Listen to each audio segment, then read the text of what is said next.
mencurahkan karunia dan hidayahnya kepada kita semua, sehingga pada pagi hari ini kita dapat bersilaturahmi sekaligus menimba ilmu dalam kegiatan kuliah tamu manajemen keuangan syariah.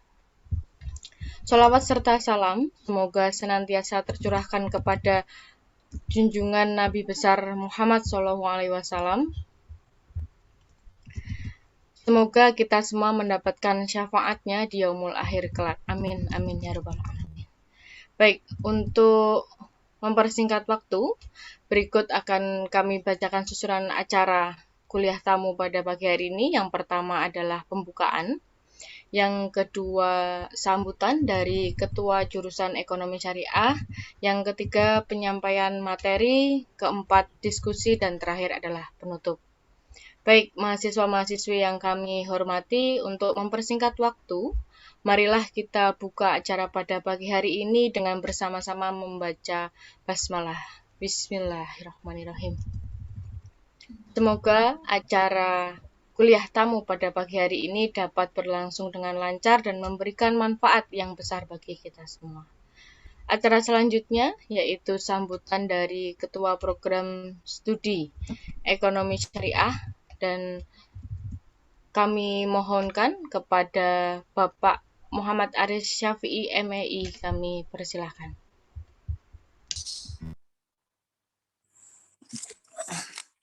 Terima kasih. Bismillahirrahmanirrahim. Assalamualaikum warahmatullahi wabarakatuh.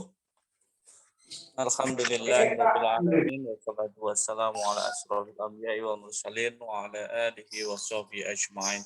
Rabbi shrah li sadri wa yassir li amri wahlul 'uqdatam min lisani yafqahul qawli. Amin. Yang kami hormati Ibu Dekan Febi, Ibu Dr. Sinta Dewi Rismawati, yang kami hormati para wakil dekan, dan yang sama-sama kita hormati Ibu narasumber kita pada pagi hari ini, Ibu Fatihah Nidaul Hasanah, yang kebetulan ini sudah bergabung ya. Dan yang kami hormati Ibu Bapak dosen serta Ibu Happy selaku penyelenggara acara ini, dan teman-teman mahasiswa semua. Alhamdulillahirabbil alamin, pada pagi hari ini kita diberi kesempatan untuk belajar terkait dengan dividen policy yang nanti akan disampaikan oleh Ibu Fatihah Nidaul Hasanah. Assalamualaikum Bu Fatihah. Waalaikumsalam warahmatullahi wabarakatuh, Bapak. Salam kenal pagi. Ibu. Kami Ya, dari Ibu. Febi Yayan Pekalongan. Ya, selamat pagi, Ini Pak. Ibu Fatihah ini dari Kemenku ya, dari Finan Analis.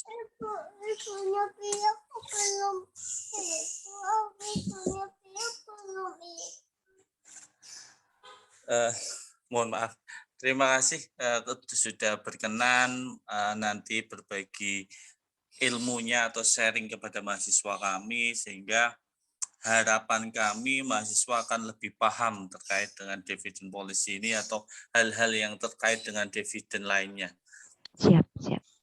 Dan tentunya harapan kami ke depannya dalam acara ini nanti berjalan dengan lancar tanpa ada halangan, dan mahasiswa selalu aktif dalam mengikuti kegiatan ini, dan juga nanti harapannya bahasanya silaturahmi kita dengan Bu Fatihah Hidayah di sini mungkin nanti ke depannya kita bisa lanjut lagi mungkin secara live ya, biar kita lebih banyak sharing ilmunya. Demikian yang singkat yang disampaikan Bu Happy. Terima kasih Bu Happy sudah menyelenggarakan acara ini, dan Bapak Yuda selaku dosen manajemen keuangan. Kurang lebihnya mohon maaf. Assalamualaikum warahmatullahi wabarakatuh.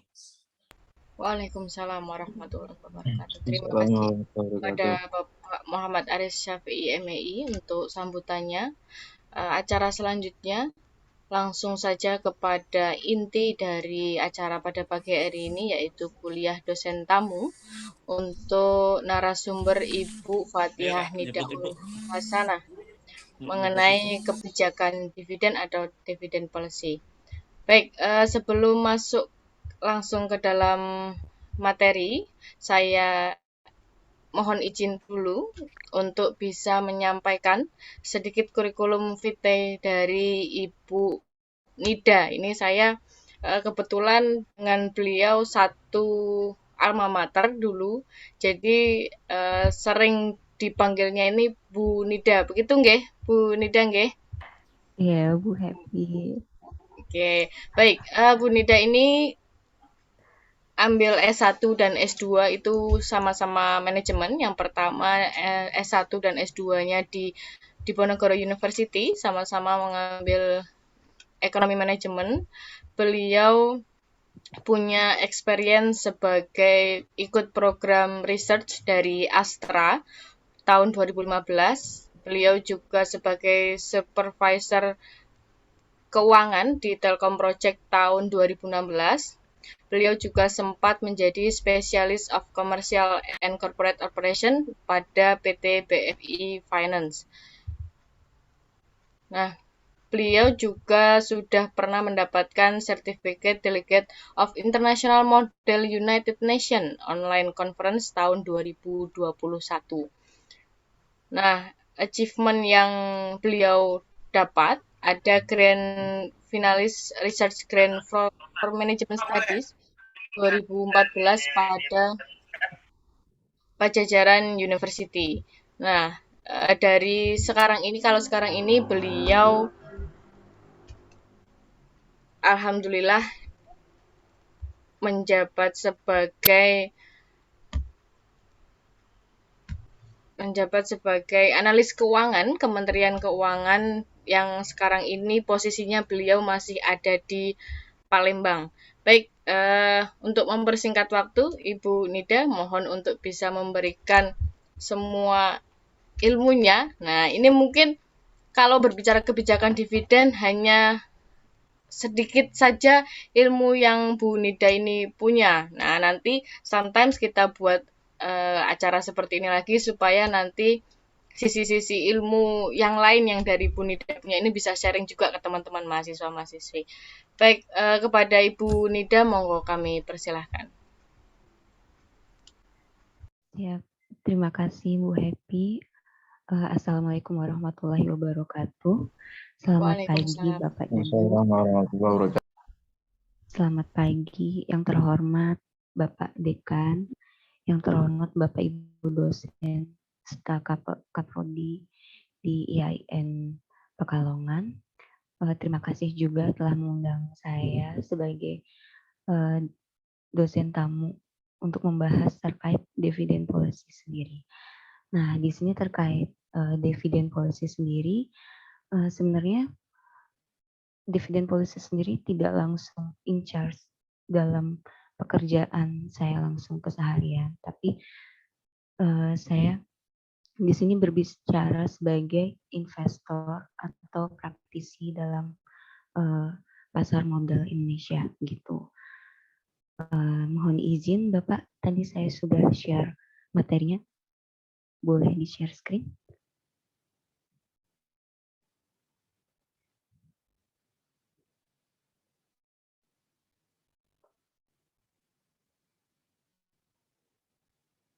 Izin, ya.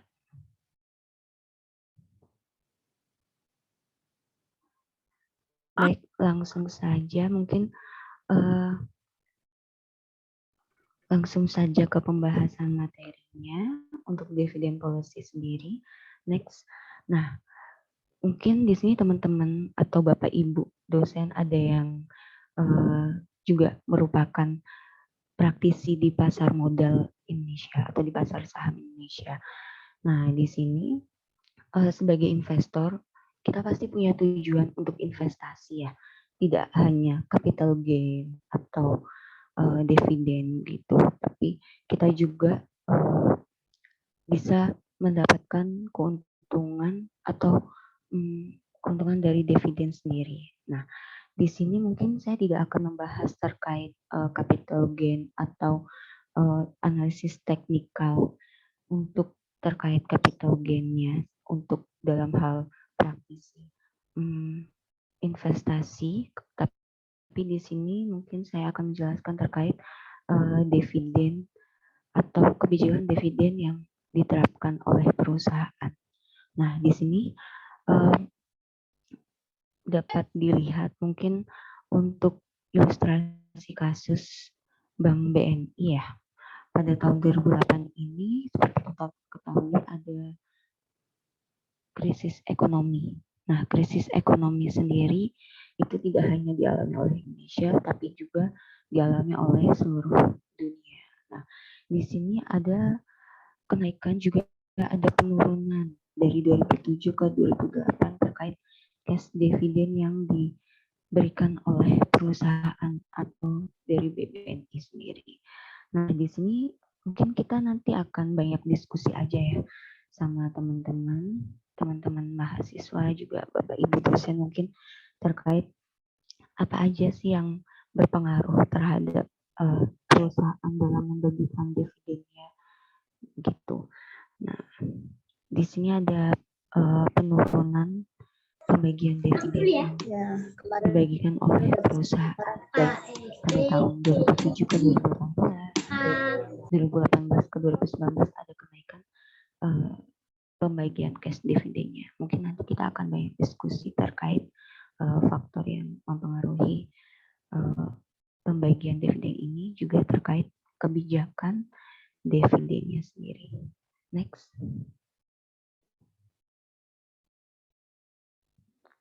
Next. Nah, untuk dividen sendiri ada beberapa pengertiannya. Nah, di sini sebenarnya pengertian yang secara umumnya saja, dividen ini merupakan bagian dari keuntungan yang diperoleh perusahaan dalam periode tertentu yang dibagikan kepada pemilik atau pemegang saham. Nah, ada beberapa jenis dividen saham dapat dilihat next. Ada bentuk dan pola pembagiannya. Nah, untuk bentuknya sendiri itu ada dividen kas, dividen saham, dan dividen properti. Nah, untuk pembagiannya itu ada dividen reguler dan dividen ekstra. Gimana? Ambil, Pak. Nah, untuk dividen kas sendiri, itu merupakan dividen yang dibayarkan dalam bentuk kas atau tunai. Biasanya dibayarkan melalui transfer ke masing-masing rekening pemegang sahamnya. Nah, untuk dividen saham sendiri,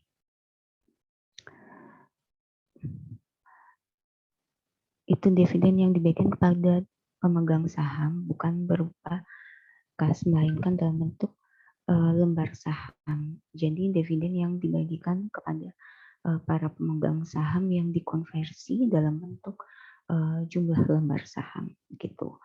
Nah, untuk dividen properti sendiri ini jarang dibagikan ya, karena untuk dividen properti sendiri itu merupakan dividen yang dibagikan bukan dalam bentuk non kas atau saham, lembar saham, melainkan dalam bentuk aset, baik berupa aset tetap ataupun produk yang dihasilkan oleh perusahaan. Namun untuk dividen properti ini sangat jarang ditemukan dan sangat jarang diputuskan dalam RUPS gitu. Untuk pemutusan atau keputusan pembagian dividen sendiri oleh perusahaan biasanya diputuskan dalam RUPS atau rapat umum pemegang saham gitu. Untuk dividen yang sering dibagikan biasanya dalam bentuk dividen kas dan dividen saham.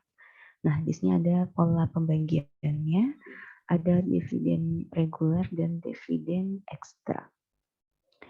Next, langsung ke prosedur pembagian dividen. Ini overall-nya aja dulu. Ada tanggal pengumuman, kemudian tanggal pencatatan dan tanggal pembayaran. Untuk detailnya akan saya jelaskan di slide selanjutnya. Next.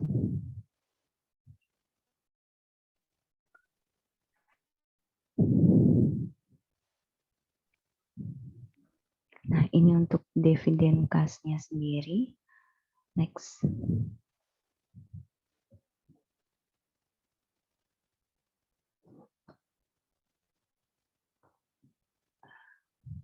bisa di next langsung ya. Ini untuk ada rumus untuk menghitung dividen kasnya ya, yaitu jumlah dividen yang dibagikan dibagi dengan jumlah lembar saham yang beredar. Next.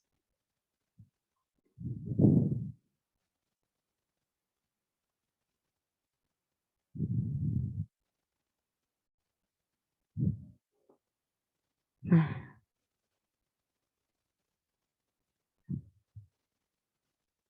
yang ada langsung ke tabel INDF aja. Bisa next.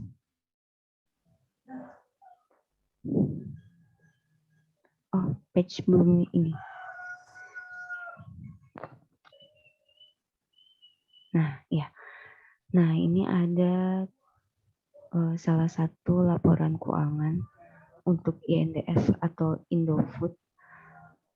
Laporan keuangan tahun 2019. Di sini kita bisa ketahui INDF sendiri berdasarkan laporan keuangannya tahun 2018, dia membagikan dividen kasnya sebesar 1,5 M. Kemudian pada tahun 2019 dia membagikan dividen kasnya sebesar 2,4 M sekian. Nah, di sini dari sisi investor, mungkin biasanya investor yang mengincar dividen sendiri, mungkin untuk beberapa investor yang dia aku nggak bisa nih untuk invest saham, nggak bisa mendapatkan capital gain karena aku nggak bisa terus monitoring saham-saham aku.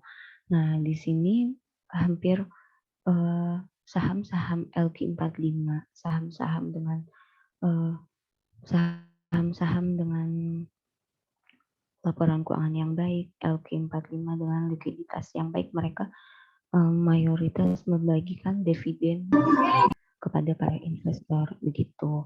Nah, untuk dividen yang dibagikan oleh para investor, yang dibagikan oleh perusahaan kepada para investor sendiri, di sini dapat diakses di laporan keuangan perusahaan dan ini sudah terpublish di IDX. Jadi kalau misal kita mau cek di untuk analisis fundamentalnya, kita juga bisa lihat apabila kita juga mengincar dividen kasnya, kita juga bisa lihat ternyata perusahaan-perusahaan itu mereka membagikan dividennya setiap tahun gitu. Jadi kalau misal kita invest untuk jangka panjang, misal untuk 4 tahun atau 5 tahun, otomatis apabila kita masih invest di perusahaan tersebut, kita juga akan mendapatkan dividennya dan akan dibayarkan dividennya oleh perusahaan langsung kepada rekening si investornya sendiri. Begitu. Next.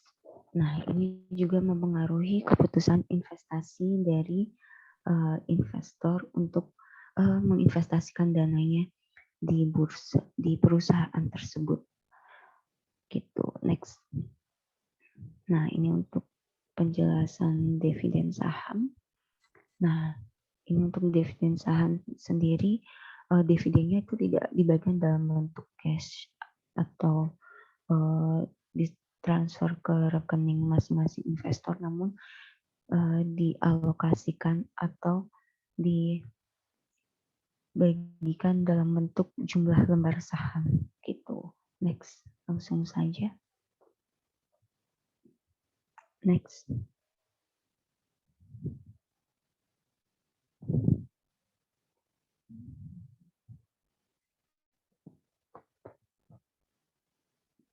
Bisa next. Nah, di sini ada beberapa alasan kenapa perusahaan membagikan dividennya dalam bentuk saham. Nah, yang pertama yaitu mungkin perusahaan tidak memiliki cukup kas di perusahaan. Jadi apabila perusahaan dari sisi keuangan perusahaannya tidak available, maka perusahaan lebih prefer untuk membagikan dividen dalam bentuk saham dengan menjumlah atau membagikan lebih banyak saham yang dibagikan kepada para investor sendiri. Kemudian ada harga saham yang berlaku atau di pasar itu dinilai terlalu tinggi. Di sini biasanya dari manajer investasinya akan menyarankan membagikan dividen dalam bentuk saham.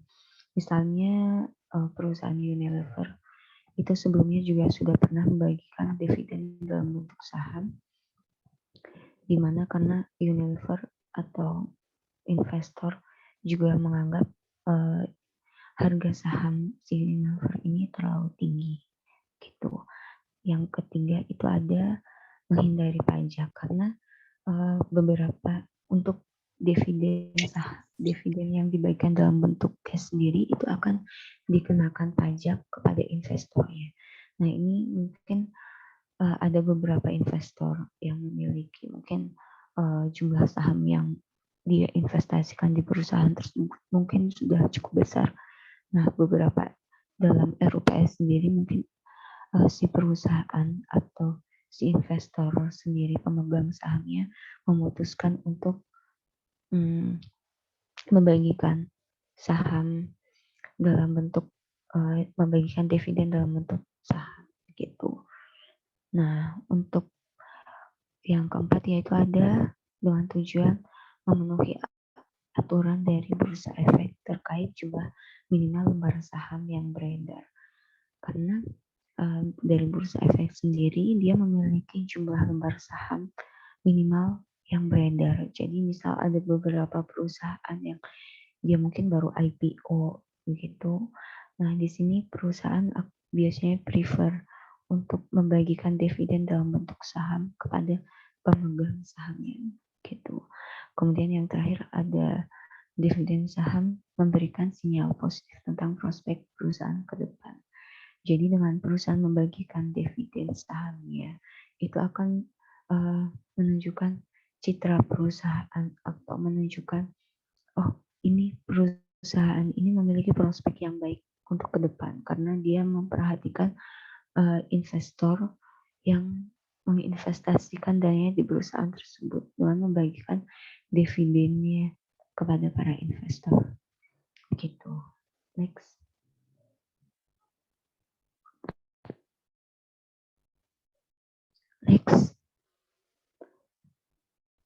Nah, ini ada dividen properti. Untuk dividen properti sendiri, dia cukup jarang ditemukan di pasar saham Indonesia karena dividen properti ini dibagikan dalam bentuk aset membekas ya. Nah, ini biasanya perusahaan menerapkan atau memutuskan untuk membagikan dividen dalam bentuk properti itu dia tidak tersedia cukup kas di dalam perusahaan serta menghindari terjadinya dilusi kepemilikan. Karena apabila dividen properti ini tidak dibagikan, maka akan terjadi dilusi kepemilikan atau penurunan kepemilikan saham yang dimiliki oleh investor gitu. Next.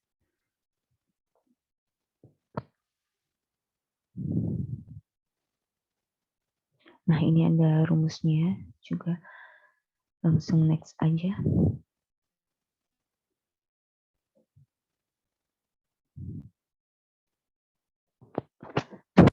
Untuk dividen yang dilihat dari pola pembagiannya itu ada dividen reguler dan dividen ekstra. Nah, dividen reguler sendiri biasanya dividen ini dibagikan secara periodik. Biasanya berbentuk kas. Dividen reguler ini biasanya dibagikan setiap tahun oleh perusahaan kepada si pemegang saham gitu. Nah, untuk pembagian dividen sendiri itu diputuskan setelah RUPS dan ini akan ada pengumumannya sendiri dari perusahaan baik melalui media massa maupun melalui email dari para pemegang sahamnya.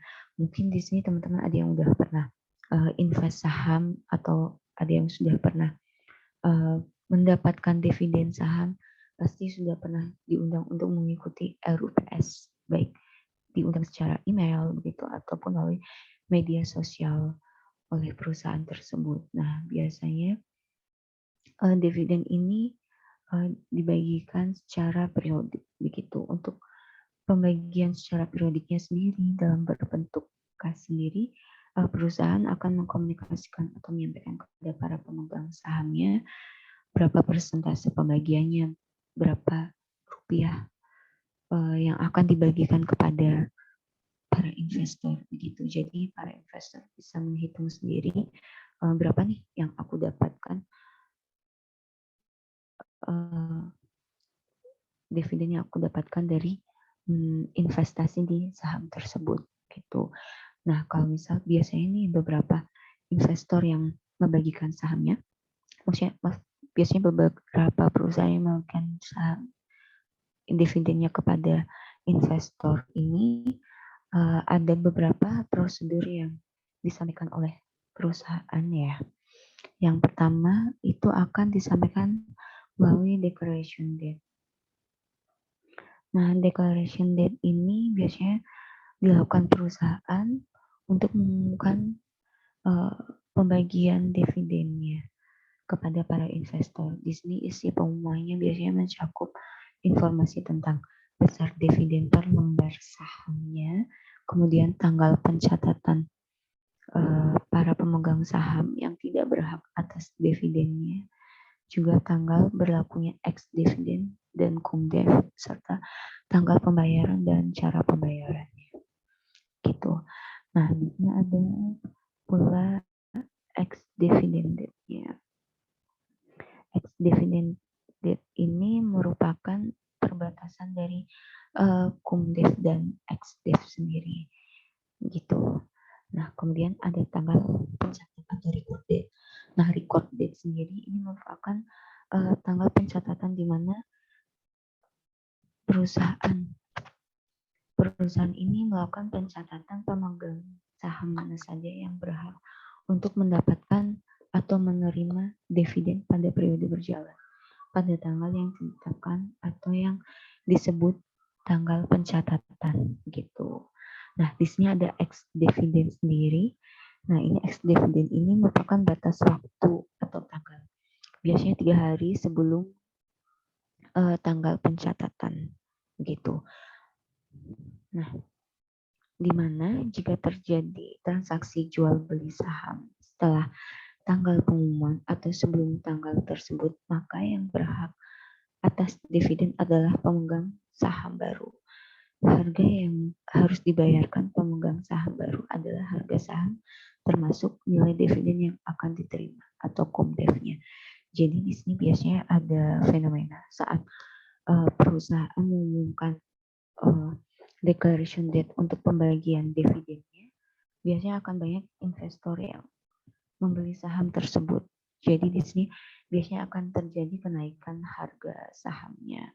Nah, di sini dengan kenaikan harga saham tersebut, maka otomatis karena dia sudah melakukan declaration date dan sudah masuk dalam cum dev ini, maka si investor akan membayarkan harga saham yang terbaru sekaligus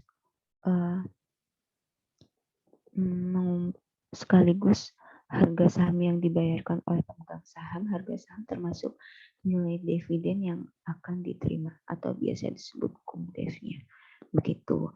Nah, di sini untungan dari investor jangka panjang atau mereka investasikan dananya di saham tersebut jangka panjang, ini mereka tidak perlu membayarkan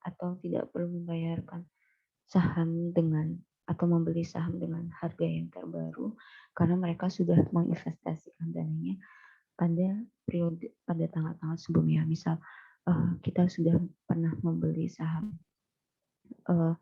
INDF di harga 1.500, kemudian pada saat INDF membagikan sahamnya di harga 1.700, kita tetap dapat mendapatkan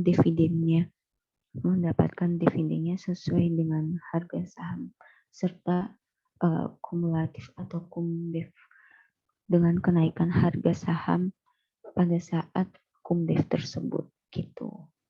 Nah, di sini jika transaksi jual beli terjadi setelah tanggal tersebut, maka yang berhak atas dividen adalah pemegang saham lama dan harga yang dibayarkan tidak termasuk dividen yang akan dibagikan atau ex dev-nya. Begitu saat record date. selanjutnya. Nah, di sini ada payment date. Payment date di sini merupakan pembayaran yang dilakukan melalui transfer ke rekening pemegang saham setelah dipotong pajak atas dividennya. Karena untuk dividen cash sendiri, cash dividen ini akan dipotong pajak sesuai ketentuan yang ditetapkan oleh Bursa Efek gitu. Nah, untuk payment date sendiri akan langsung dibayarkan sesuai ketentuan ke rekening pemegang sahamnya sendiri. Jadi kalau misal Bapak Ibu punya atau menginvestasikan dananya di salah satu perusahaan yang dia setiap tahun secara reguler membagikan dividennya baik berupa saham maupun cash, dan itu Bapak Ibu investasikan misal dalam jangka panjang 5 tahun atau 10 tahun, otomatis Bapak Ibu juga akan mendapatkan dividen cashnya yang dibagikan oleh perusahaan. Jadi Bapak Ibu tidak hanya mendapatkan capital gain dengan kenaikan harga saham. Mohon maaf Bu Nida. Iya, gimana? Mohon maaf, kami kurang mendengar dengan jelas. Mungkin mikrofonnya terlalu dekat begitu. Suaranya ya. Nggih. Apakah sudah cukup jelas? Ya. Sudah. Oh ya, gini ya, sudah cukup jelas.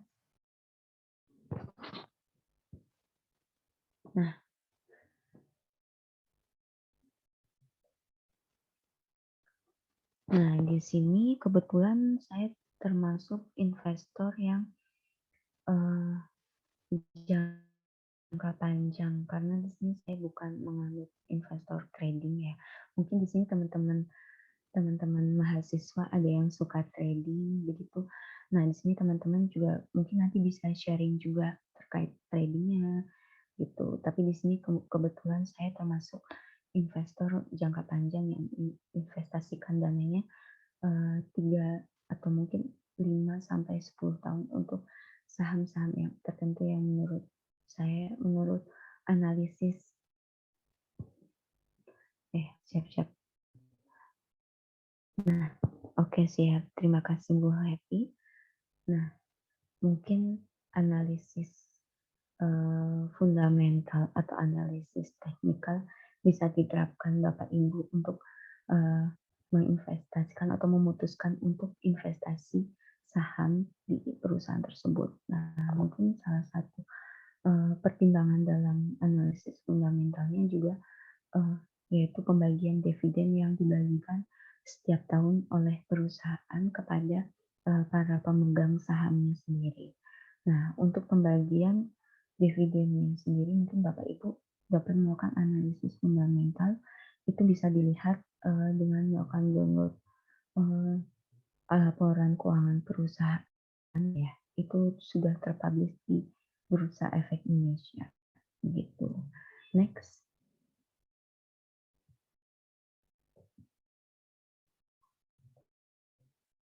Nah, di sini tadi sudah beberapa saya jelaskan terkait pembagian dividen.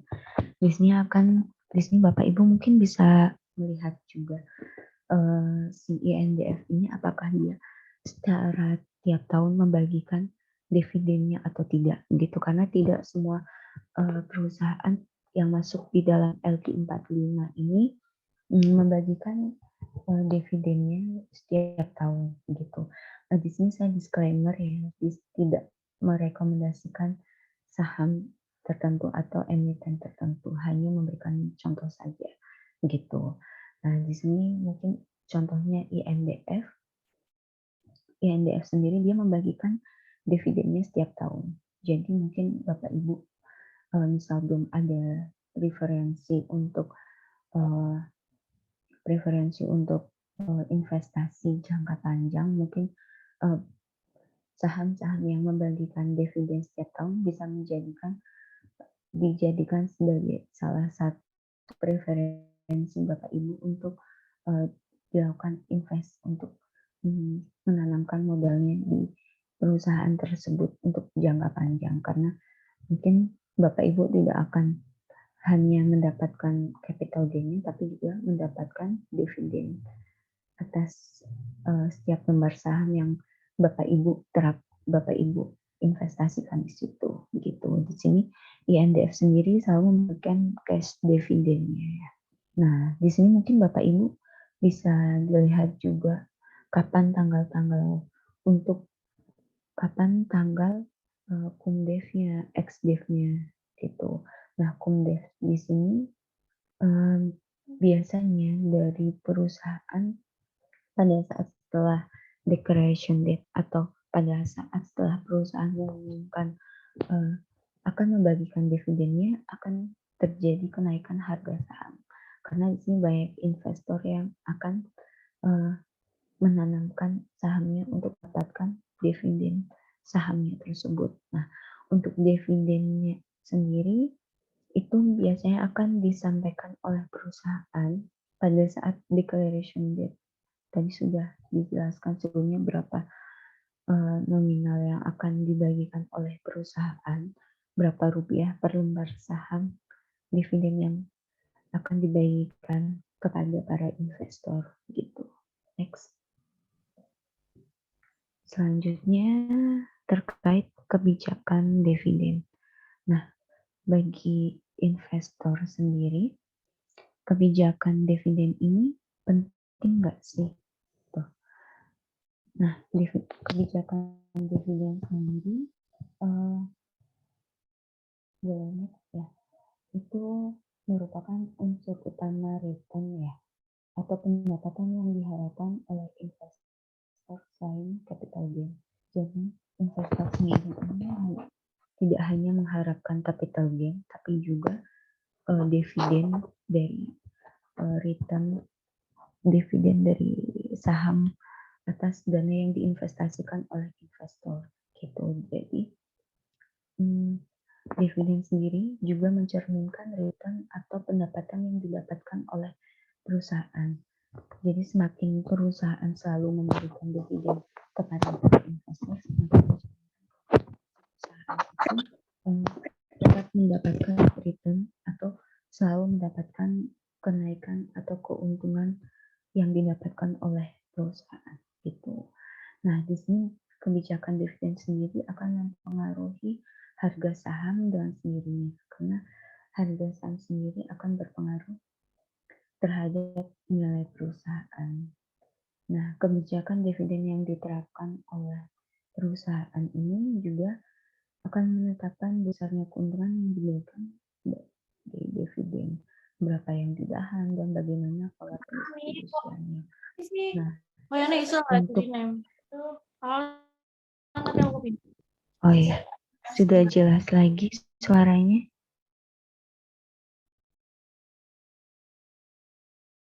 Nah, oke. Mungkin mikrofonnya ya. Oke, siap. Nah, untuk kebijakan dividen sendiri, ini akan mempengaruhi si investor untuk menginvestasikan dananya di perusahaan tersebut. Apakah terutama untuk jenis dividen yang dibagikan, baik berupa dividen saham maupun cash dividen yang diberikan kepada investor. Karena di sini apabila perusahaan membagikan dalam bentuk cash dividen, itu menandakan bahwa perusahaan masih atau selalu mendapatkan return atau pendapatan yang diperoleh oleh perusahaan, yang mencerminkan perusahaan ini masih untung dan masih bagus untuk dilakukan investasi, baik untuk jangka pendek maupun untuk jangka panjang gitu. Next.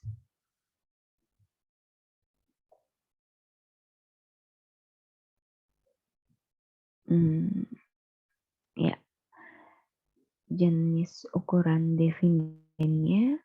Jadi di sini ada beberapa jenis ukuran dividen. Yang pertama ada dividen per share. Nah, dividen per share ini merupakan mencerminkan besar kecilnya pendapatan dalam rupiah yang diperoleh oleh setiap lembar saham. Jadi misalnya perusahaan ingin membagikan keuntungan sebesar 600 juta sebagai dividen, maka dan jumlah lembar saham perusahaan yang beredar saat itu misal ada 10 lembar saham. Maka kalau misal dividen per share ini bisa dihitung dengan jumlah lembar dividen saham yang dibagikan dibagi jumlah lembar saham yang beredar. Jadi 600 juta dibagi 10 juta lembar saham ada 60 rupiah per lembar saham.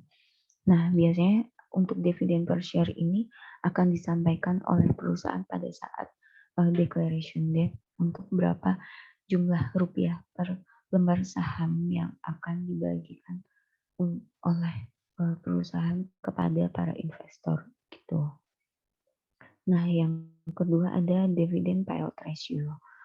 Ini merupakan ukuran besar kecilnya dividen yang dinyatakan dalam bentuk perbandingan rasio antara jumlah keuntungan yang disediakan oleh untuk dividen dengan jumlah seluruh keuntungan yang diperoleh perusahaan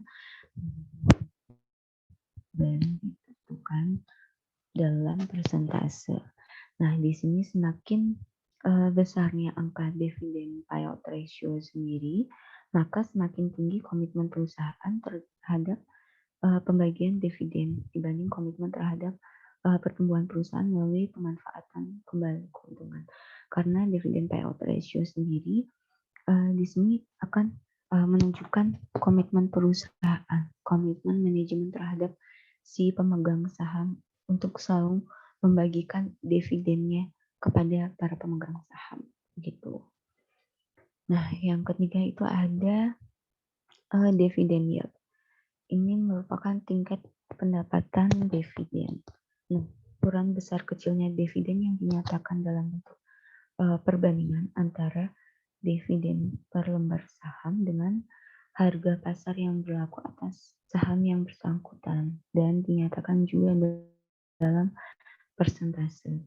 Nah, untuk dividen yield ini sendiri mencerminkan tingkat pendapatan atas investasi ke dalam saham. Jadi dengan misalnya dengan dividen yield-nya 6%, berarti investasi ke dalam saham perusahaan senilai Rp1.000 akan memperoleh pendapatan dividen sebesar Rp60 per lot begitu, karena yang dibagikan perusahaan sebesar 6% gitu, dan akan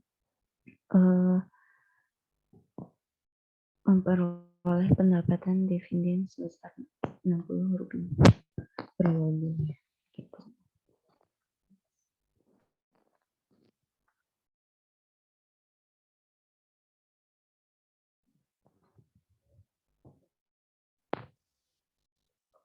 Nah, di sini ada jenis kebijakan dividen. Nah, jenis kebijakan dividen sendiri, ada interpretasi terhadap ukuran stabilitas dividen sendiri. Ada tiga ukuran dividen yang tadi sudah dijelaskan. Nah, di sini ada stabilitas dividen per share. Di sini dividen per share ini mengisyaratkan adanya kestabilan dalam hal pendapatan rupiah yang bisa diperoleh setiap lembar sahamnya. Nah, untuk stabilitas dividen payout ratio sendiri mencerminkan stabilitas atas persentase atau porsi dari keuntungan yang disediakan sebagai dividen. Kemudian stabilitas dari dividen yield sendiri ini mencerminkan stabilitas jumlah dividen yang diberikan relatif terhadap harga saham yang berlaku gitu. Nah, di sini ada beberapa konsekuensi dari penerapan ukuran stabilitas dividennya. Misalnya untuk dividen payout ratio, konsekuensi kebijakan ini akan menjadikan besarnya dividen naik turun sesuai naik turunnya keuntungan yang diperoleh oleh perusahaan, karena semakin meningkatnya keuntungan yang diperoleh oleh perusahaan, maka akan dividen yang akan dibagikan investor. Nah, untuk stabilitas dividen yield sendiri, ini konsekuensinya menjadikan besarnya kebijakan dividen naik turun sesuai naik turunnya harga saham yang berlaku. Jadi untuk stabilitas dividen yield ini berdasarkan eh, bisa terjadi oleh risiko kenaikan harga saham yang berlaku, naik turunnya harga saham yang berlaku. Sudah cukup jelas suara saya?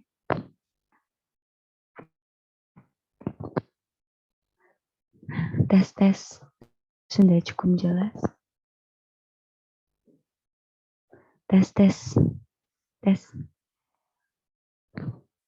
Sudah, oke. Siap. Oke, udah cukup jelas ya. Next, ada kebijakan dividen.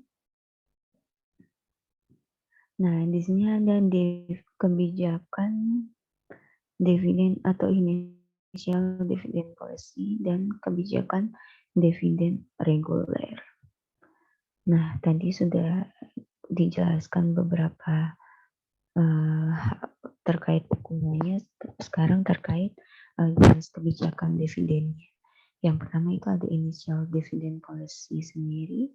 Initial dividend policy sendiri biasanya ini diterapkan untuk perusahaan-perusahaan yang baru IPO atau baru go public. Jadi initial dividend policy sendiri biasanya perusahaan akan menetapkan berapa dan kapan dividen pertama yang akan dibayarkan oleh perusahaan kepada investor serta besar kecilnya dividen yang dibagikan oleh perusahaan ini merupakan titik permulaan atau starting point bagi pembayaran dividen reguler pada periode selanjutnya. Nah, ini juga yang menentukan apakah perusahaan IPO sendiri sudah bisa sustain atau sudah bisa stabil dengan kondisi keuangannya. Karena banyak beberapa perusahaan IPO pada tahun pertama atau tahun kedua itu mungkin mereka belum bisa membagikan dividennya. Tapi ada beberapa perusahaan yang baru IPO 2 atau 3 tahun IPO, mereka sudah bisa membagikan initial dividend policy yang sudah membagikan dividen pertamanya kepada para investor. Nah, dengan mereka membagikan dividennya kepada para investor, menunjukkan bahwa si perusahaan ini sudah bisa stabil secara keuangan, baik secara internal maupun eksternal, dengan selalu memperhatikan investornya dengan selalu membagikan dividennya kepada para investor, karena dengan sekali si perusahaan memberikan dividen kepada investor berarti dia harus menunjukkan komitmen untuk membagikan dividennya secara reguler untuk periode selanjutnya atau untuk periode tahun berikutnya, sehingga perusahaan akan selalu berusaha untuk sustain menerapkan kebijakan atau corporate governance yang telah diterapkan oleh perusahaan untuk selalu mendapatkan keuntungan atau profit, untuk selalu dapat menerapkan, membagikan dividen kepada para investornya, begitu. Next.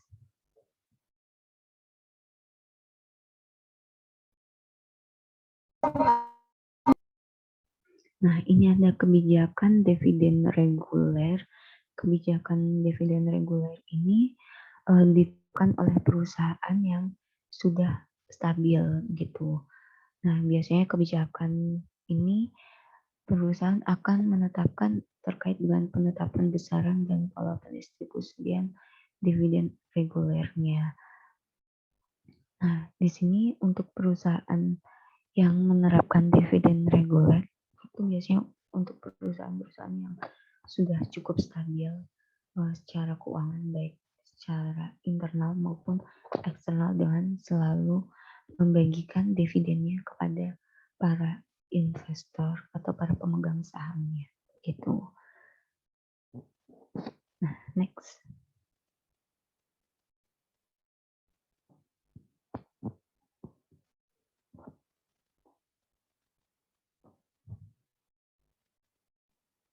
Nah, untuk pemberian kembali Nah, untuk yang terkait pembelian kembali saham perusahaan sebagai alternatif dari dividen. Jadi selain dari ada saham terkait dividen reguler dan inisial dividen tadi, ada salah satu pemberian kembali saham perusahaan sebagai alternatif dari dividen. Nah, di sini ada dua jenis, yaitu pendapatan return atas perusahaan juga pembagian keuntungan. Jadi kebijakan ini diterapkan dengan berdasarkan pendapatan atau return atas investasi serta pendapat yang didasarkan dari pendapatan dividen dan pendapatan atas selisih harga beli dan harga jual sahamnya. Kemudian yang kedua ada pembagian keuntungan, yaitu dari dividen atau pembelian kembali saham perusahaan yang beredar dengan dana dari keuntungan periode berjalan atau dengan capital gain-nya. Next.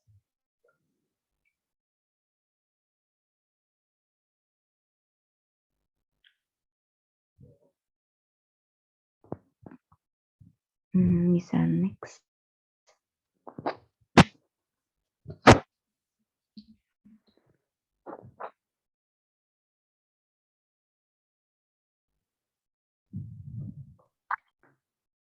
Ya, next.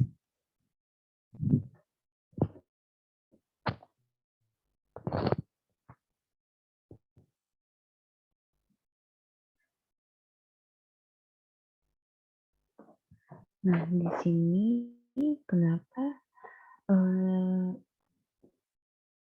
si perusahaan ini menerapkan alternatif pembagian dividen? Kenapa dengan buyback itu sebagai alternatif atau pembelian kembali ini sebagai alternatif pembagian dividen? Sebelumnya mungkin teman-teman udah pernah dengar case yang terkait Unilever melakukan buyback sahamnya itu untuk membagikan atau sebagai salah satu kebijakan perusahaan untuk membagikan dividennya, yaitu untuk menjaga stabilitas aliran dividen kas per lembar sahamnya. Jadi untuk perusahaan-perusahaan yang menerapkan alternatif tersebut itu mereka ingin menstabilkan aliran dividen kas per lembar sahamnya, kemudian memberikan respon positif kepada perusahaan untuk menunjukkan bahwa perusahaan akan mengalami kenaikan harga atas sahamnya. Jadi dengan buyback tersebut biasanya akan terjadi kenaikan harga saham karena dengan perusahaan menerapkan buyback atau membeli kembali pembelian kembali saham perusahaannya, maka saham-saham yang dimiliki oleh para investor atau saham-saham yang ada di bursa saham itu akan mengalami kenaikan harga saham karena perusahaan akan melakukan pembelian berdasarkan harga pasar yang berlaku pada saat itu begitu. Maka biasanya pada saat perusahaan mengumumkan akan ada pembelian kembali atau buyback, biasanya terjadi kenaikan harga saham. Jadi beberapa investor mungkin sudah cukup familiar dengan beberapa isu atau beberapa sentimen pasar terkait buyback atau mungkin ada beberapa sentimen pasar lainnya gitu terkait kenaikan atau penurunan harga saham ini. Kemudian sebagai cadangan pendanaan yang bisa dimanfaatkan sewaktu-waktu ketika perusahaan membutuhkan. Nah, jadi perusahaan kenapa melakukan buyback atau membagikan dividen dalam bentuk buyback saham tersebut untuk dijadikan sebagai cadangan pendanaan oleh perusahaan. Gitu. Kemudian yang terakhir ada menghindarkan pemegang saham dari pajak atas dividen kas yang diterima. Karena untuk dividen kas sendiri akan dikenakan pajak yang dikenakan baik oleh perusahaan maupun oleh si investor atau si pemegang sahamnya sendiri. Dan ini biasanya tetap diputuskan pada saat RUPS perusahaan gitu. Next.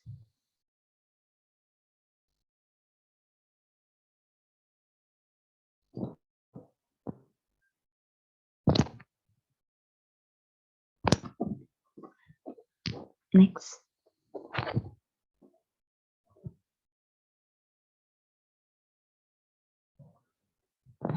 Ini terkait faktor-faktor yang mempengaruhi dividen. Nah, di sini mungkin beberapa investor ya, apalagi mungkin investor Bapak Ibu mungkin sibuk kuliah atau mengajar, dan mungkin ada kesibukan lain, ada yang punya bisnis itu, dan Bapak Ibu ingin tetap in charge atau ingin tetap menginvestasikan dananya di perusahaan, mungkin bisa juga Bapak Ibu menjadi atau mempertimbangkan analisis fundamental dalam melakukan pengambilan keputusan. Salah satunya yaitu dari sisi dividennya. Nah, dari sisi dividennya sendiri itu bisa dilihat di laporan keuangan ya, sebenarnya terkait ada beberapa faktor-faktor yang mempengaruhi keputusan investor untuk mengambil atau memutuskan menginvestasikan sahamnya di perusahaan tersebut dari analisis fundamental. Nah, ini bisa dilihat semua dari laporan keuangan yang sudah terpublish di Bursa Efek Indonesia. Yang pertama itu bisa dilihat dari likuiditas perusahaan. Perusahaan memiliki tingkat likuiditas yang tinggi yang menunjukkan bahwa perusahaan tersebut mampu membayarkan dividen kas yang lebih besar dibandingkan dengan perusahaan dengan kondisi likuiditas yang rendah. Jadi mungkin nanti Bapak Ibu saat di sini mungkin saya tidak bisa mengkreditkan satu perusahaan dengan perusahaan yang lain. Mungkin nanti Bapak Ibu bisa cek sendiri atau membandingkan sendiri likuiditas perusahaan yang Bapak Ibu preferensikan sendiri. Apakah likuiditas perusahaan yang si A ini lebih baik daripada perusahaan si B, dan itu nanti mungkin bisa dilihat dari likuiditas atau current ratio.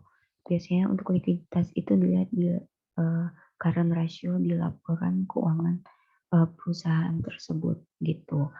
Nah, untuk current ratio sendiri ini biasanya kebijakan dividen yang terkait dengan likuiditas perusahaan sendiri, biasanya pembayaran dividen ini akan menurunkan likuiditas dan adanya arus kas keluar untuk membayarkan dividen. Jadi dengan dilakukan pembayaran dividen secara cash, tadi sudah ditunjukkan pada slide pertama, itu ditunjukkan dalam itu berarti ada yang keluar dari perusahaan untuk membayarkan dividen cash dividen yang dibayarkan dari perusahaan kepada investornya. Yang ini menunjukkan bahwa perusahaan tersebut cukup liquid untuk membayarkan dividennya kepada para investor gitu. Yang kedua itu ada kebutuhan dana. Nah, perusahaan yang memiliki peluang investasi yang membutuhkan dana untuk merealisasikan peluang investasi tersebut. Jadi untuk kebutuhan dana biasanya kenapa perusahaan menerapkan dividen ini juga termasuk karena kebutuhan dana dari si investor. Jadi dana dari keuntungan yang diprioritaskan untuk memenuhi pembiayaan investasi. Juga dari dana dari keuntungan yang diprioritaskan untuk memenuhi kebutuhan pembiayaan investasi atas perusahaan tersebut. Begitu. Nah, yang ketiga ada kontrol terhadap perusahaan. Nah, pemenuhan kebutuhan dana dari sumber eksternal atau penerbitan saham yang baru itu biasanya kurang disukai oleh pemilik atau pemegang saham karena mengurangi posisi kontrol pemegang saham lama. Jadi kebutuhan dana yang dipenuhi dari keuntungan perusahaan atau dikenal dengan pembiayaan secara internal atau pembiayaan sendiri, self-financing, ini dilakukan jika perusahaan memenuhi kebutuhan dana dengan alasan menghindari tersebarnya kontrol perusahaan kepada pemegang saham baru. Maka semakin kecil dividen yang dibagikan, maka akan semakin menentukan kontrol terhadap perusahaan atas dividen yang diberikan kepada para investor gitu. Yang keempat itu ada pertimbangan biaya modal atas sumber dana dari eksternal. Nah, di sini jika biaya modal atas sumber dana eksternal lebih besar dibandingkan dengan dana internal atau keuntungan yang perusahaan miliki, maka penggunaan dana internal ini lebih menguntungkan. Karena biaya modal dana internal yang kecil, maka perusahaan akan memaksimalkan penggunaan dana internal dan dividen yang dibagikan pun juga kecil. Karena biaya modal atau dividen yang dibagikan berdasarkan dari keuntungan internal perusahaan gitu. Jadi mungkin Bapak Ibu tadi bisa lihat ada naik turunnya dividen, cash dividen yang dibagikan oleh perusahaan itu juga dipengaruhi oleh biaya modal atas sumber dana dari eksternal yang dibutuhkan oleh perusahaan gitu. Kemudian yang kelima itu ada target struktur modal. Nah, target struktur modal ini menjadi batasan pembagian dividen karena struktur modal perusahaan memiliki struktur modal tersendiri ya, berapa persentasenya baik aktiva lancar, aktiva tetap juga total aktivanya yang dimiliki oleh perusahaan gitu. Nah, target struktur modal ini merupakan rasio struktur modal, rasio utang yang menjadi acuan perusahaan atau sebagai rasio struktur modal maksimal perusahaan gitu. Nah, selanjutnya yang keenam itu ada perjanjian kredit. Di sini dari sisi perusahaan mungkin bisa dilihat dari sisi perjanjian kredit. Perjanjian kredit ini dibuat untuk melindungi kepentingan pihak kreditur terhadap dana yang dipinjamkannya kepada perusahaan. Jadi mungkin ada beberapa investor yang meminjamkan dananya ke perusahaan juga memiliki perjanjian kredit dengan perusahaan. Nah, ini merupakan salah satu kebijakan kredit untuk pembatasan pemberian dividen kepada pemegang saham gitu. Jadi mungkin itu bisa dijadikan salah satu pertimbangan Bapak Ibu dalam menginvestasikan dananya di perusahaan atau di salah satu emiten yang terlisted di bursa saham gitu. Next, mungkin sekian, terima kasih. Mungkin bisa saya kembalikan ke moderator atau mungkin ada yang mau langsung menanggapi atau berdiskusi. Baik, terima kasih Bu Nida untuk penyampaian materinya. Untuk selanjutnya bisa dilanjut sesi diskusi. Sesi diskusi ini akan dipandu langsung oleh Bapak Fersyandika. Monggo silahkan Pak Fersyandika.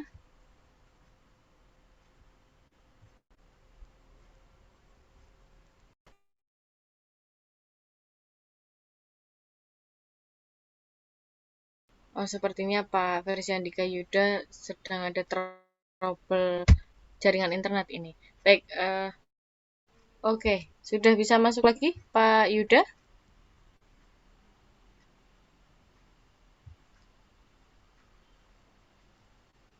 Sudah bisa tersambung dengan kami, Pak Yuda?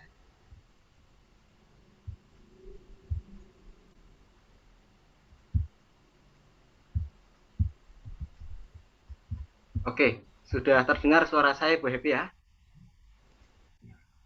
Ya, sudah. Oke, Assalamualaikum warahmatullahi wabarakatuh. Yang kami hormati Ibu Nida selaku narasumber pada kegiatan kuliah dosen tamu dengan tema kebijakan dividen pada kesempatan hari ini.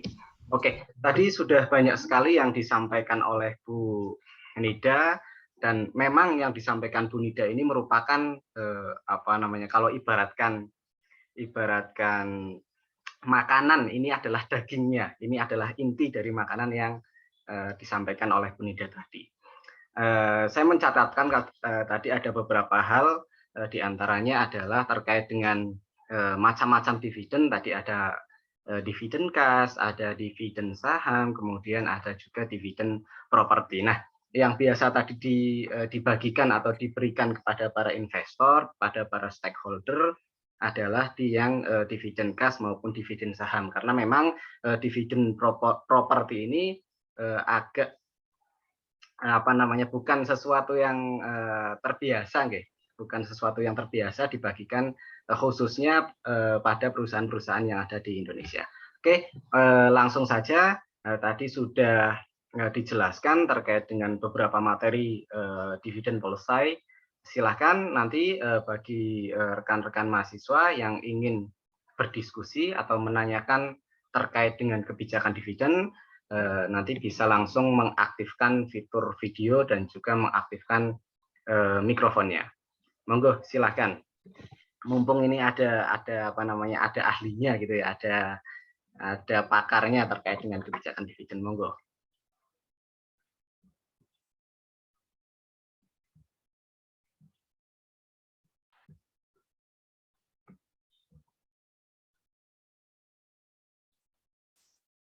Oke, Mbak Dian Novita dari kelas Ekos C. Silahkan, Mbak. Ya, Kak. Ya, sebelumnya Assalamualaikum warahmatullahi wabarakatuh. Waalaikumsalam warahmatullahi wabarakatuh.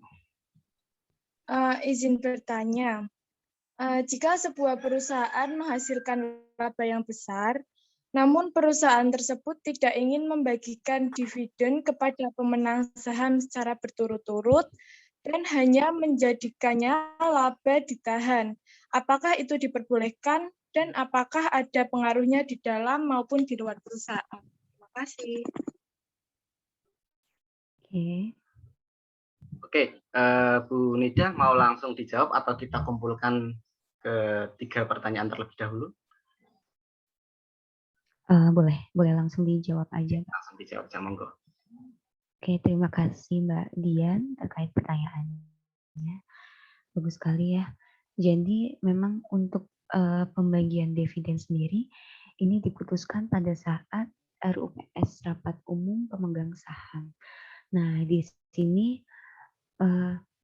untuk rapat umum pemegang saham ini diadakan setiap tahun dan si perusahaan akan mengundang investor-investor atau si pemegang saham mayoritas, juga bahkan pemegang saham biasa pun juga mendapatkan email untuk mengikuti RUPS sendiri, RUPS ini. Nah, di dalam RUPS ini akan dijelaskan terkait kondisi keuangan perusahaan, baik secara internalnya maupun eksternalnya. Misal perusahaan ini saat ini sedang memiliki target keuangan seperti ini, atau saat ini perusahaan sedang mengalami kondisi keuangan yang cukup sulit mungkin ya.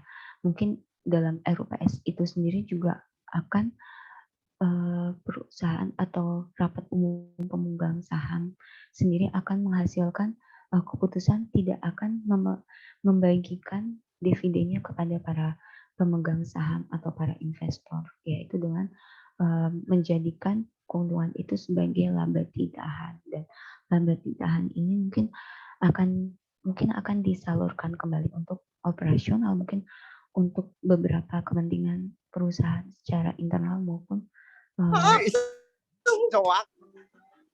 mungkin untuk kebijakan internal perusahaan begitu. Jadi memang untuk kebijakan atau keputusan apakah perusahaan akan membagikan keuntungannya dalam bentuk dividen atau tidak, itu tetap diputuskan dalam RUPS, dan itu juga berpengaruh terhadap pandangan investor ya tentunya, karena apalagi untuk perusahaan yang baru IPO. Nah, contohnya perusahaan-perusahaan yang baru IPO biasanya mereka tidak akan langsung membagikan keuntungannya atau membagikan keuntungan dalam bentuk dividen, tapi mereka biasanya keuntungan itu akan dibentuk dalam bentuk laba ditahan, karena perusahaan masih membutuhkan dana-dana eksternal ini untuk pengembangan atau mungkin pengembangan bisnis, baik juga untuk kepentingan eksternal atau kepentingan bisnis dari perusahaan gitu. Jadi investor pun akan melihat apakah perusahaan ini masih memiliki prospek yang baik atau tidak, dan mungkin ya si investor ini masih bisa melihat perusahaan ini baik walaupun dia tidak membagikan dividennya, itu dari mungkin dari analisis fundamentalnya, baik dari laporan keuangannya begitu, karena perusahaan ini mungkin memiliki target-target perusahaan baik jangka pendek maupun jangka panjang. Mungkin perusahaan atau investor kan untuk perusahaan yang LQ45 atau perusahaan yang sudah go public sendiri, mereka berita-berita atau isunya pun juga selalu terpublish di publik, jadi si investor dapat mudah mengakses begitu apakah si perusahaan ini memiliki prospek yang baik atau tidak gitu. Terima Ada kasih yang mau ditambahkan? Ya, cukup. Ya, terima kasih juga Dian.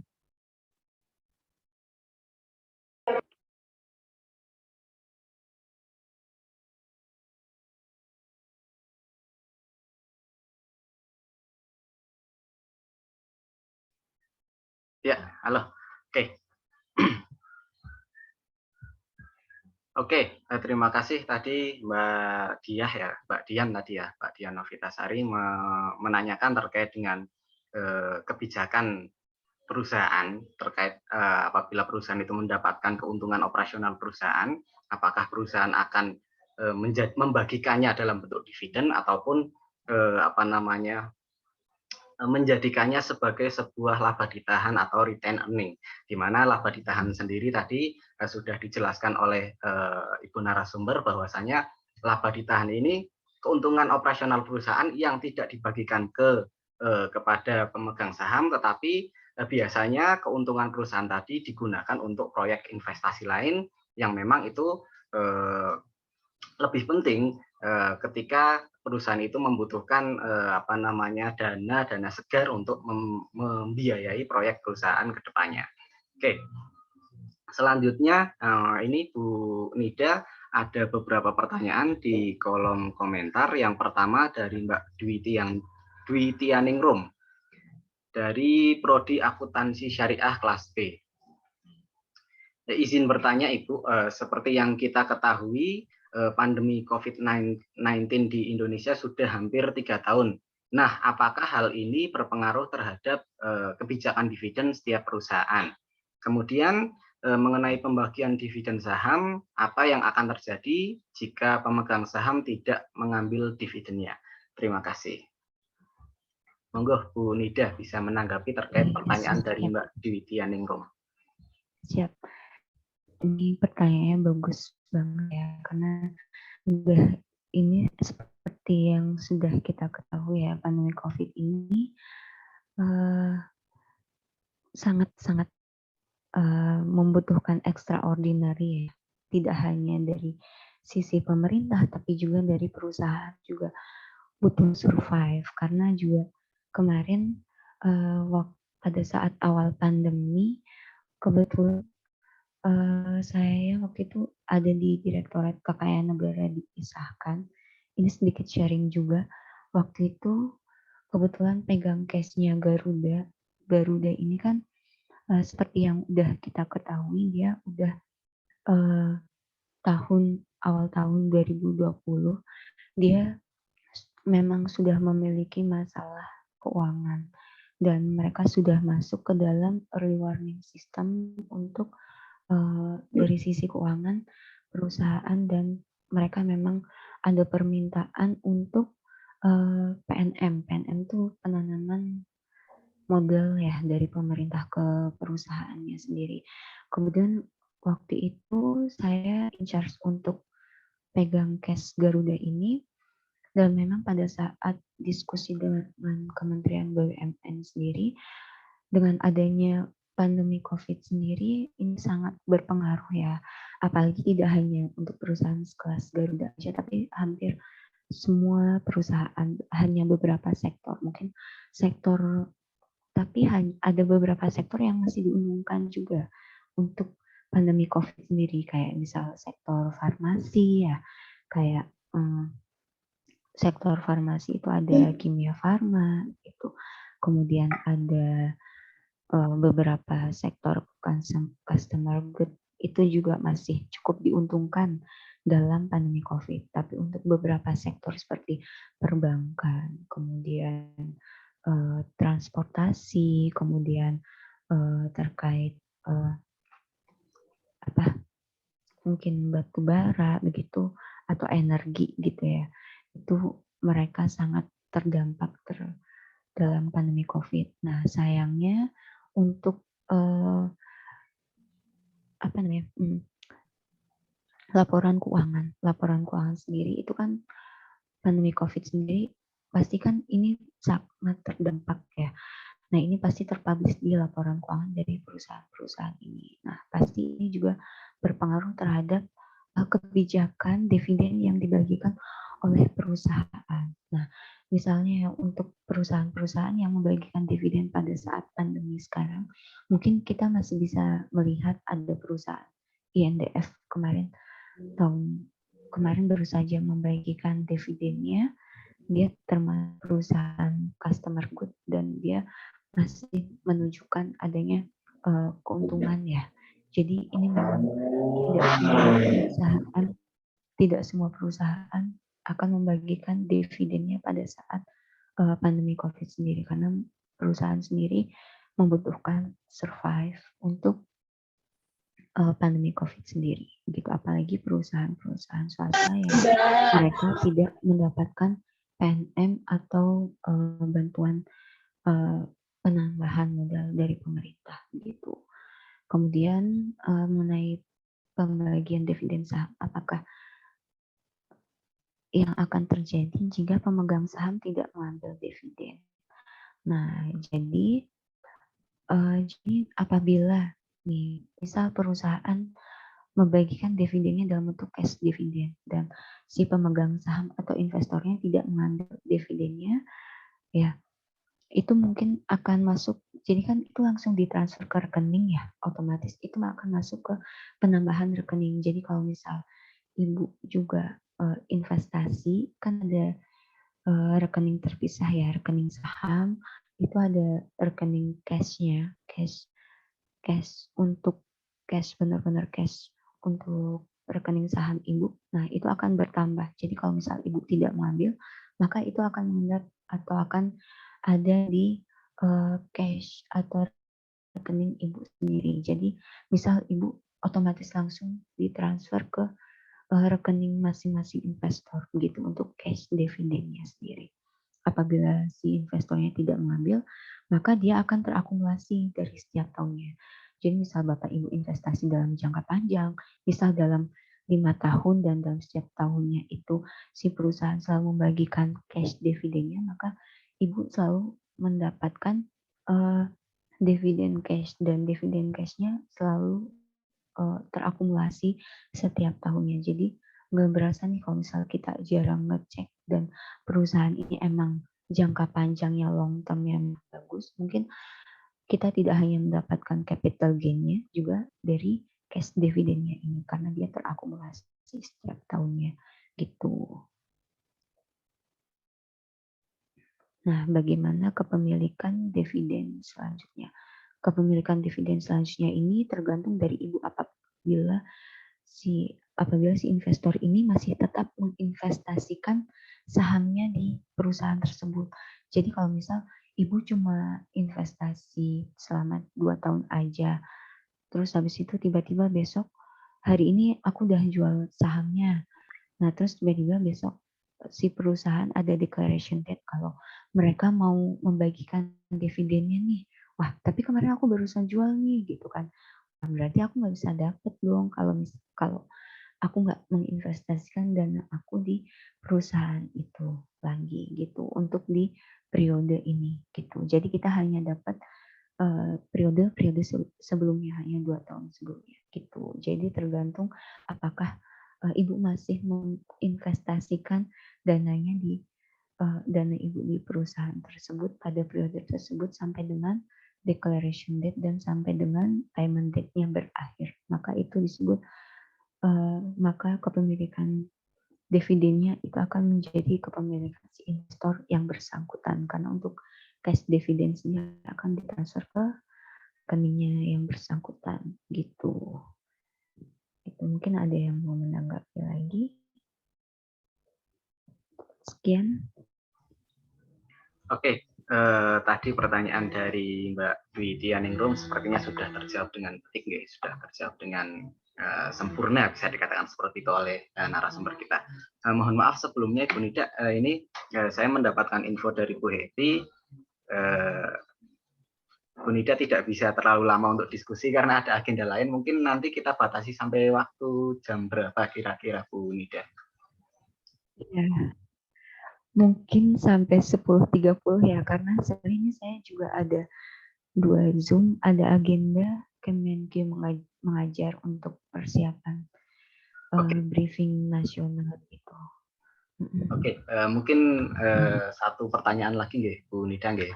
Ya. Oke, ini ada beberapa pertanyaan ini dari kolom chat.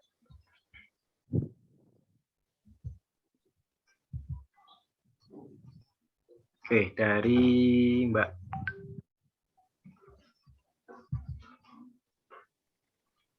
Widya Pramesti. Nah, izin bertanya Bu terkait stabilitas dividen per share. Mengapa rentan terhadap risiko kenaikan inflasi? Terima kasih.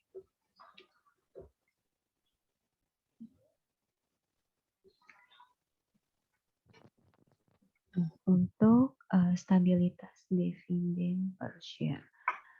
Nah, jadi untuk dividen sendiri sebenarnya ini juga tidak hanya dipengaruhi oleh faktor internal juga ya.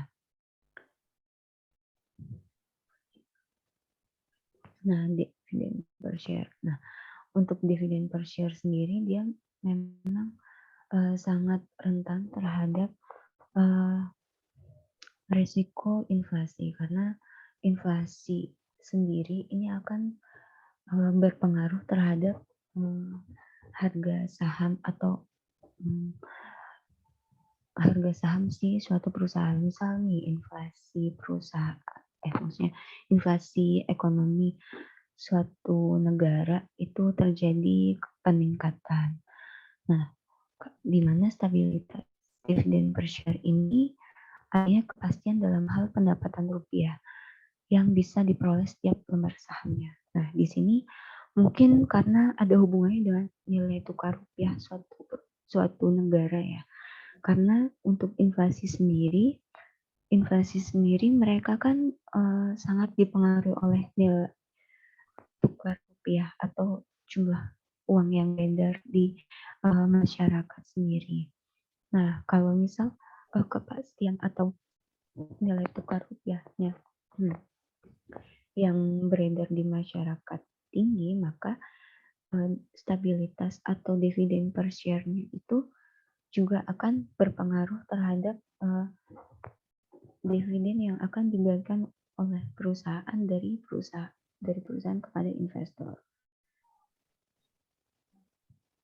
Nah, ini sangat berpengaruh terhadap resiko kenaikan inflasi. Jadi kalau misal inflasinya naik, maka stabilitas atau dividen per share-nya itu juga akan naik gitu, karena dia berpengaruh dengan rupiah atau tingkat rupiah yang ada di masyarakat. Itu sih.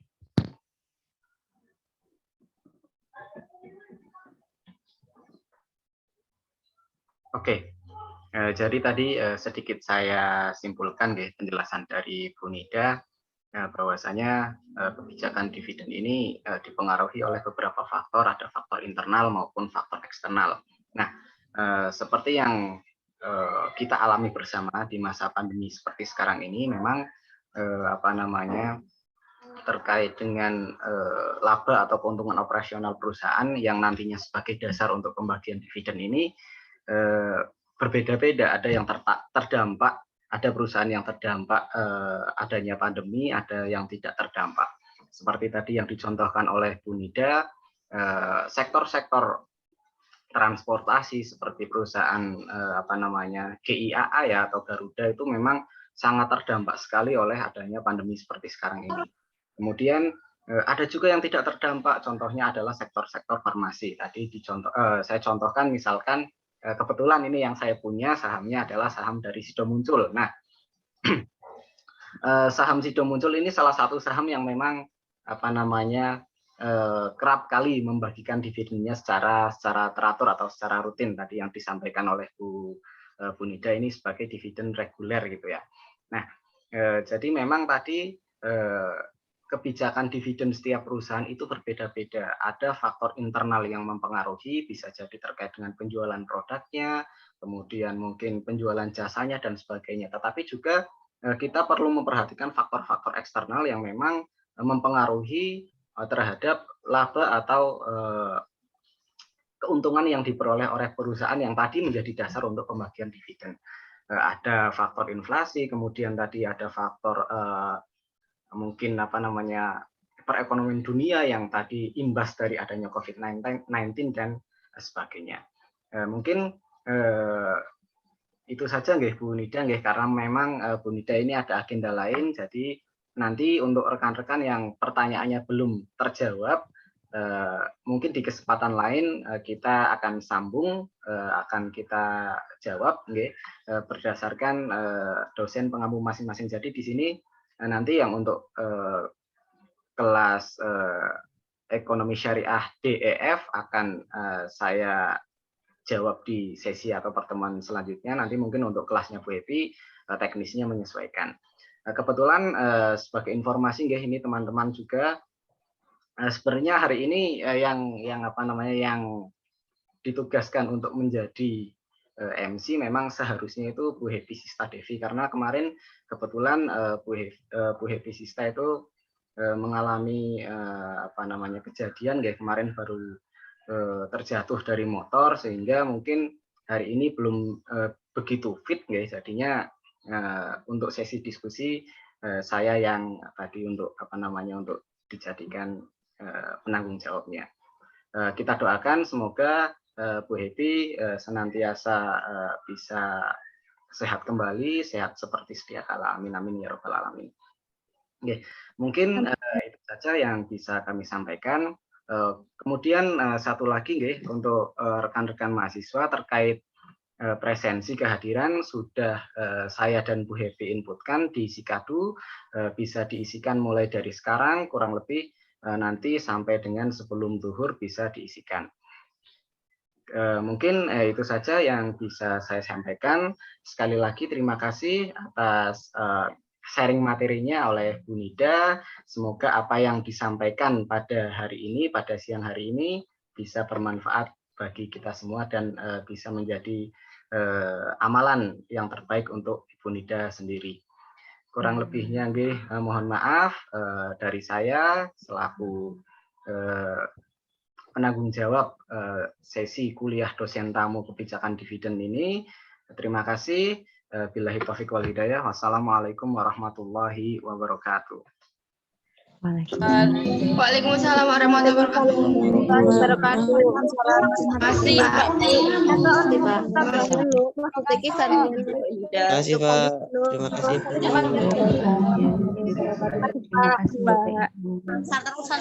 Terima kasih Pak. Makasih. Saya Absen, sekelas 7 ya.